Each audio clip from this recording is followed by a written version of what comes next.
Hi buddies, welcome to Amass Games. My name is Simon and today I'm telling you how to set up, play and review the game Liverpool. Now Liverpool is in the Rummy series of games, and in fact there's a book here which has over 300 different games in it. It has got Liverpool at the back. If I just go to the Liverpool reference, which is quite handy, it's right on it. You might see the word Liverpool if you just kind of read it there. The downside is when you go to that page, it doesn't mention it. So there's a few different sources I'm going to talk to you about this game, and the reason for bringing you this video currently is because it's now on Board Game Arena and a game that you can be playing.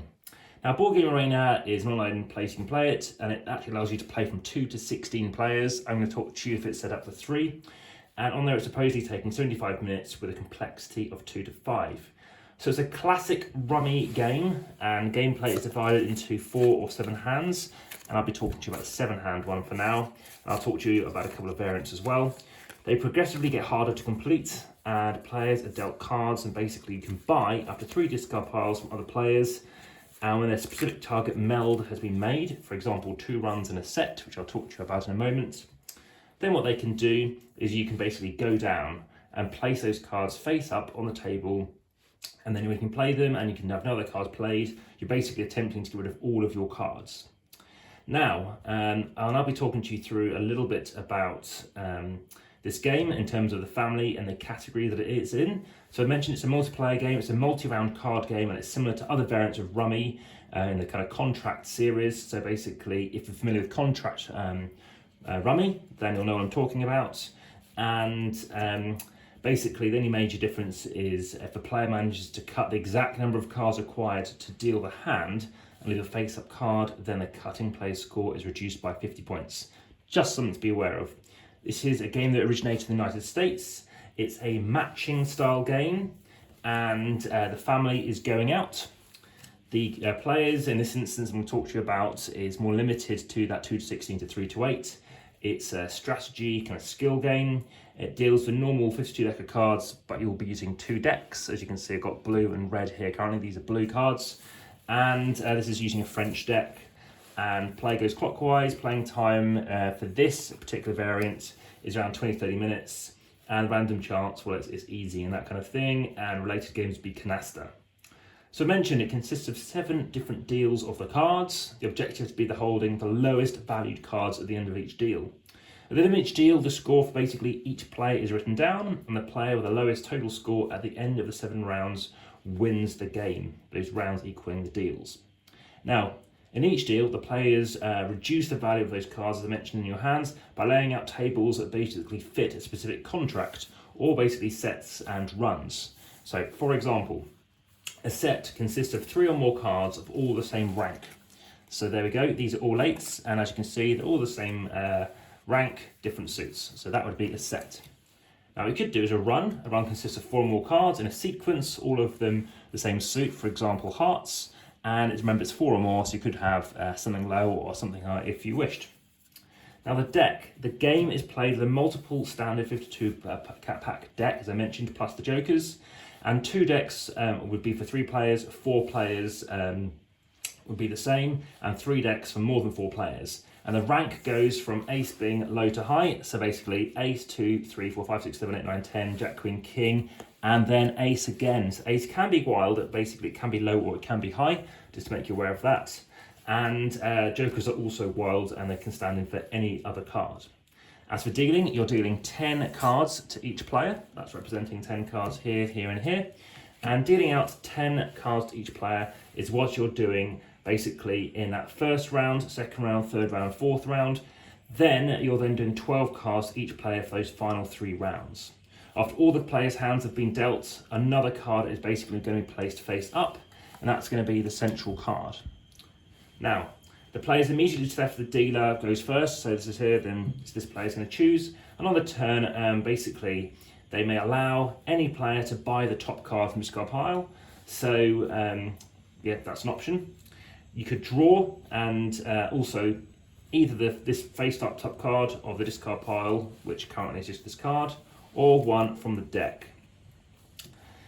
You may lay down the completed round appropriate collection of books and runs. So basically you can start laying down some cards. So this is where I haven't looked at anything specifically. and got a couple of aces in there, a couple of tens. I can't immediately see a run, because remember you're using the same suits, you're trying to get things together, trying to get rid of those kings and queens and stuff like that. And aside from that, you may play off other cards that have already been laid down once they've laid down themselves. So a bit like Rummy card and stuff like that. Once you've already laid down some cards, then you are able to lay down another top of other cards. At this moment, I'm just going to say, if you haven't already, please hit the subscribe button, hit that notification bell as I'm bringing out videos every day. Additionally, please also hit the like button, show me you're enjoying the content, check out the comments, please add one, and I do reply very quickly, and I do have that description to update if I see any goofs or mistakes or anything else of relevance to this game or in general about the channel.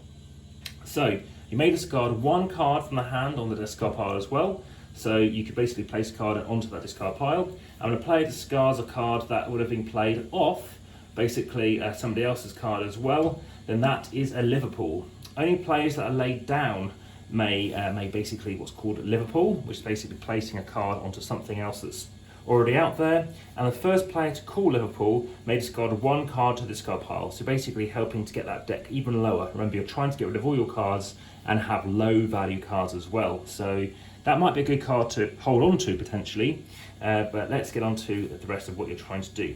In fact, that card you might want to just leave there, to be honest. You're trying to get rid of those other cards, and unless you've got 3, 4, 5, 6, 7 of diamonds, that might not be of too much use to you. So play continues in alternating turns as well, as you can imagine, until one player goes out, which basically means no cards are left in their hand, or something to that effect, and points tallied up and recorded by a scorekeeper. And all the cards are shuffled and the next round of play commences. So talking about laying down, the objective in Liverpool Rugby is to improve one's score by laying down to reduce the number of cards in hand and eventually going out before other players.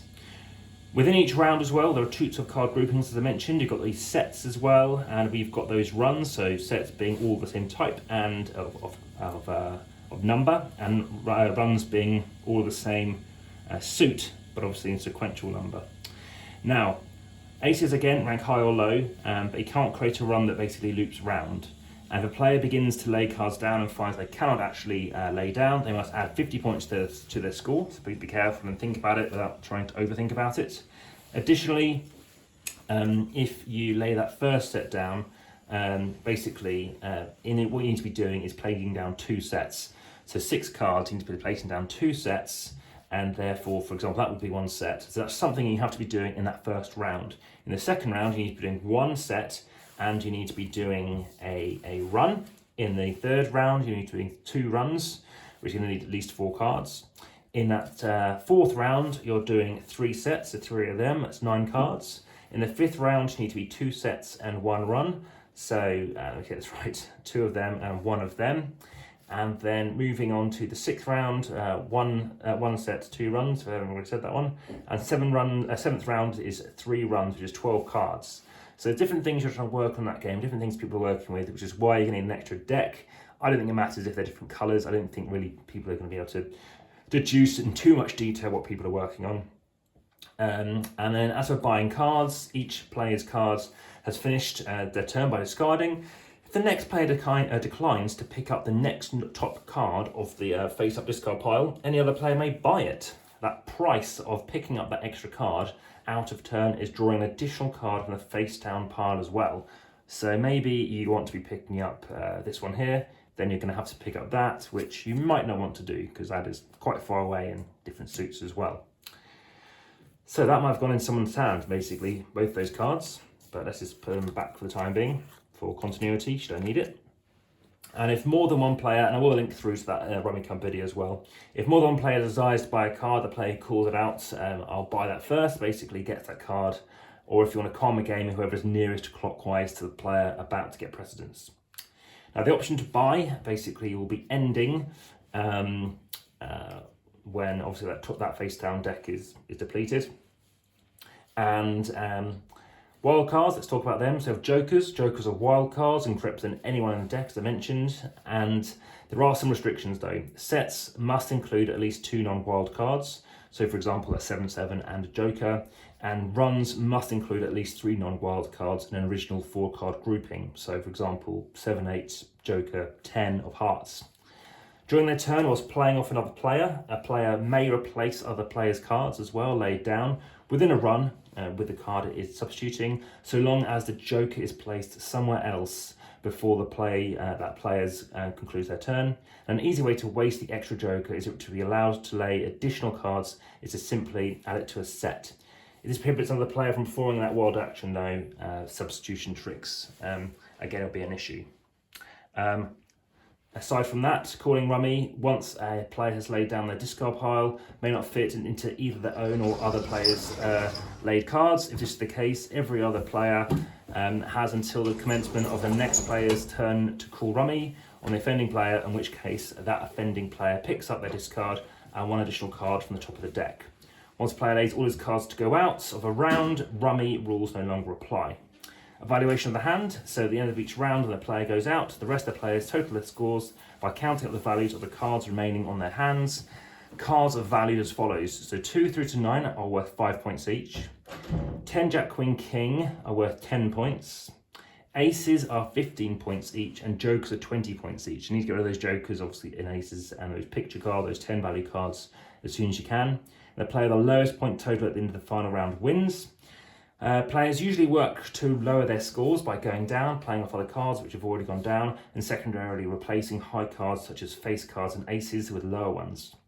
Now going out, you go out if you successfully discard away cards as I mentioned, and the only card remaining in hand is obviously, just maybe one.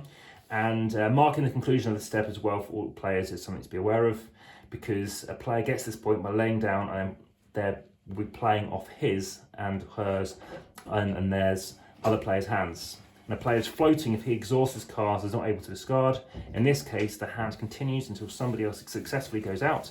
At no point is it acceptable, by the way, to draw a card from the up pile, so to speak, and discard the same card during the same turn. So if you have to commit to take that.